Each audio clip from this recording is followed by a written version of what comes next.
பெற்றெடுத்த நாளில் இருந்து அந்த பிள்ளையை பற்றிய கற்பனையும் கனவும் உங்களுடைய மூளையில் எப்படி அந்த பிள்ளையை சுமந்து கொண்டிருக்கிறோம், எங்களுடைய நெஞ்சத்தில் அந்த பிள்ளையை எப்படி சுமந்து கொண்டிருக்கிறோம், எங்களுடைய முதுகுகளில் அந்த பிள்ளையை சுமந்து கொண்டு நடக்கிற அந்த பாசம், அந்த அன்பு, அந்த உணர்வு, அன்புக்குரியவர்களே, வாழ்க்கையில் மாறிவிடுமா?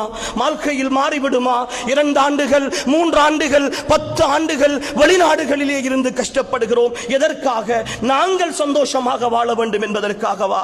நிறைய பெற்றோர்கள் பிள்ளைகளை இழந்து, பிள்ளைகளை பிரிந்து வெளிநாடுகளிலே வாழ்கிறார்களே, அந்த துயரம் எதற்காக? அன்புக்குரியவர்களே, வெளிநாடுகளிலே வாழுகிற ஒவ்வொரு பெற்றோருடைய நிலைமையையும் எடுத்து பார்த்தால், ஒரு நேரம் சாப்பிட்டால் மறுநேரம் சாப்பிடுவதில்லை, நோயை பார்ப்பதில்லை, எந்த கஷ்டங்களையும் அவர்கள் உணர்ந்து கொள்வதில்லை.